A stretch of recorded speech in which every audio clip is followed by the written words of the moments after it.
So on the machine, they do a set, then they won't get up, they do another set, and then you look 15 minutes later, they're still on the same machine. So it's preferred people do circuits. Anything in the facility is free, except for personal training, massage therapy. Use of all the equipment, attending any of the classes that are available.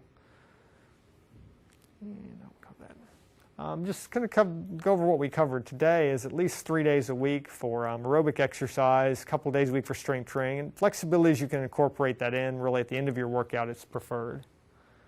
Do you have any questions for me about fitness, exercise, services we offer here, exercise that relates to tobacco cessation? Okay. Thank you. Okay. Why are we nervous about something that's really hard to quit, do you think? Well, I purposely don't want to fail again. Okay. So you feel like you're nervous Anxiety. because you're afraid that you might fail again? Yeah. Okay, and how about you, sir? What kind of things are you going through right now?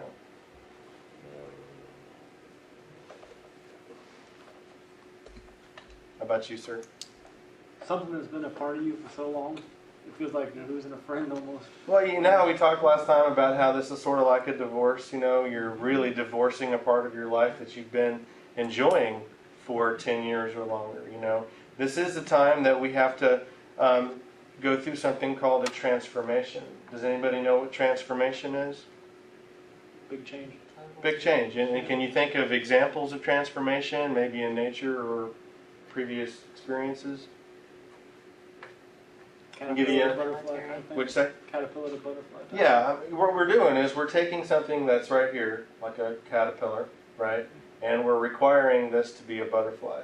There is a series of steps that goes from being a caterpillar to a chrysalis to a butterfly. We can't just do it in one step, right? And that takes effort, doesn't it? And that effort sometimes requires a butterfly to hang on a branch in perilous territory where they may be in danger, you know, of being eaten or whatever. So these are things that we think of when we think of change. And transformation means we're taking something that's from one thing and we're turning it into something else. And we're literally transforming you from a smoker to a non-smoker. So what kind of things do we have to deal with that? What comes with the territory on changing from one thing to another? Oh, I've changed everything. Like what? Like my routine in the mornings. Mm-hmm. I don't make the coffee. Okay. I don't let the dog out until after I've had my shower. So it's like 2 hours. To whereas, you know, it just threw my whole day off whack. Okay. It's working. So what's happened with you is you've made some major changes in your actual Sure day-to-day have. routines, Yes. and that is enabling you to not smoke as much. Now, what's happening to you? Are you more busy? Are you trying to stay busy so you're not thinking about it? I'm trying to. It's hard at night. During the day, it's fine because I'm at work, and I just don't take that 15-minute break. Right. But at night when I come home, it's, you know, it's the routine. There's, you make dinner, you do this, you clean it, then you have your dessert, which Right. would have been my second. Yes, because we have a routine, right? Right. So when we have a routine in our day, which is what I was sort of explaining last Yeah. time, when you have a routine, it's something that you always do. It's like we're on automatic pilot, you know? Mm-hmm. And during our day, we had about 10 to 15 breaks that we just put in our day. And this is where we threw a cigarette, you know? Oh man, I'm stressed out, let me add an extra one. Sometimes it would fluctuate between 16 and 19 breaks in a day, depending on what your stress level is that day. But we have actual worked in, you know, systematic breaks that we actually do with cigarettes all the time. Like there's one in the morning, there's one in the evening, there's one at lunch, there's one when you get in the car, there's one, you know, maybe right after you watch a show, there's one in between various little things. And so these are the things that we have to adjust, right? Mm-hmm. So that's part of the transformation process. It's working. And have you guys done any of those types of transformation processes this last week? Noticing differences in the way you do things to see if that helps to reduce you smoking? Yeah, I keep a bowl of grapes near my TV chair, and every now and then I'll just grab a grape instead of a cigarette. Okay, and what does that do for you? Well, it just changes the routine. It does, and it gives you a healthy alternative, right? Mm-hmm. See, grapes have very low actual value in your food value, so when you're looking at how much weight am I going to gain if I eat all these grapes, not very much, right? Plus it's a busy food, so it's keeping your hands busy, and it's sweet, so it gives you that little sweet thing that the cigarette gave you. How about you? Have you done I anything? did the same thing. I have a big bowl sitting on my dining room table. Well, see, I like to tell people Yeah. that the bowl of food, Yeah. whether it is a bowl of candy, I recommend sugar-free stuff that's not going to make you Yeah. gain weight, but something like that. That's an easy, quick snack grabber. Okay, Yeah. I recommend that be something that you can keep in your car, keep around your desk at work, keep around your back door, keep it by your computer. You know, all the areas in your life that had previously been associated with smoking. You know, I was a big computer smoker. I was on the internet smoking. That was what I did. So I put a big old a bowl of Jolly Ranchers right there by the computer, and you know what? That completely changed my my habit a little bit. It allowed me to have something sweet, something quick, something that took about 5 minutes to get through, you know, and that's exactly what I recommend people. I always carry gum on me now. I'm always having mints on me. You know, these types of things keep us a little bit more occupied maybe during the times that we might normally be really craving that cigarette. And you just kind of trick your brain. Remember that when you're trying to quit smoking, it's not necessarily all the big things you do. It's the little things you do during your day to keep you focused 1 hour at a time. I'm going to not smoke this hour. What am I going to do to get through this hour? I'm going to have candy. It's in my pocket. When the craving comes on, I'm going to use the candy. The candy is going to assist me to not want to smoke. That is exactly how you do it. You do it one thing at a time, one little step at a time, every day. And believe it or not, this first 7 days that we have gone through between the last class and this class is really going to be the toughest. The other 21 days of this program, it's going to get increasingly easier and easier and easier and easier to be a non-smoker. Okay? Now, who is down to 10 cigarettes or less right now? I'm like 3. Okay, that's awesome. Sir, how many are you smoking right now, today? I have no idea. How many did you smoke this morning, do you think? Maybe 10. Okay. Did you smoke one right before the class? On the way over in the truck, yeah. Okay. How about you, sir? I had 3 or 4 this morning, and then the nights when I'm really have a hard time not smoking because that's when the stressful area hits. Yeah. Taking care of the kids and Okay. getting dinner and laundry and all that stuff. That's what I Okay. take multiple breaks. So starting tomorrow, we're asking you to be non-smoking now. Okay. Now all 3 of you are taking medicine right now. Okay. That medication should help you to get through the stressors of quitting. The stressors of quitting that generally hit people are the shakes and the agitation and the frustration that comes with it, you know, the lack of nicotine in your body.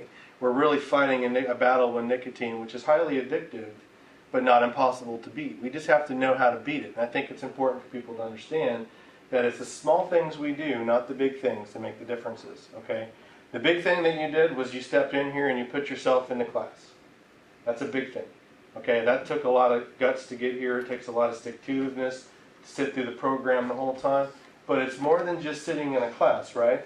Now we have to kind of think about our lives and how we're going to apply what we learn. You know, we like to talk about the tools in our toolbox a lot. The grapes are a great tool in your toolbox. It works, it really does. And they're not that expensive to buy, and they last pretty long in the fridge, you know, so you can kind of keep yourself going with that. The biggest trouble for some people are the ones who are smokers in the car. Who smoked in their car? Okay. What's your plan in the car? How are you going to not smoke in the car? When we need you to not smoke, you know, how are you going to avoid smoking in the car? What have you done in your plan for that? Probably just not do it. Okay, well, not doing it is what we want you to do, Yeah. but how do you assist yourself? You need something in your car that's going to be like a busy food for you to bring with you. Well, popcorn's an easy one. Microwave popcorn has a good smell to it. You can grab it right out of the box. You know, it's a busy food. It's about 3 minutes to pop prior to going in your car. You can bring it with you to work if you work. You know, these things are easy to work with, and I like to tell people about that one. But also, if you don't want that in your car, you can have some gum or mints or something like Hard that. candy. Yeah, something in your car that's gonna occupy that time, you know. So you can pop that in your mouth prior to instead of a cigarette. Yeah. Some of the things that we like to talk about in today's class is how are we going to now quit and stay quit for the next week. Because I like to do everything in small goals. You know, we talked about how to set some goals. I told you last time, put a pickle jar or something like that on your fridge with a goal. picture on it, you know, and that's where you put your money every day. You know, so if you spend $3.50 a day buying the cheapest cigarettes possible, or if you spend $7.50 a day buying cigarettes, you know, that money goes in there. And that helps you to re-enable or reestablish your goals every day. I think it's important for people to understand that the goal reaffirming is really important. You need to see your goal and have a goal every day. My goal is to not smoke this week. Okay? This week, you know, I'm not going to smoke. And so in order for me not to smoke this week, I'm going to reward myself at the end of 7 days somehow.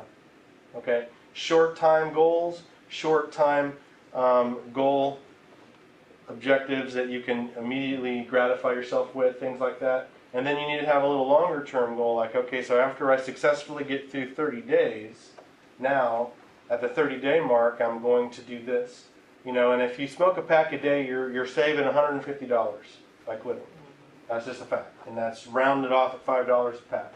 Some of them are more, some of them are less, but you know, that's about it. If you chew, none of you guys do, but if you chew, it's about the same. The chewing of tobacco and the smoking of tobacco, depending on how much they need, has a dollar savings of equivalent, you know, maybe a little less, but it's about the same. People will have a really hard time with this. So I like to give people some encouragement, and here's what you do.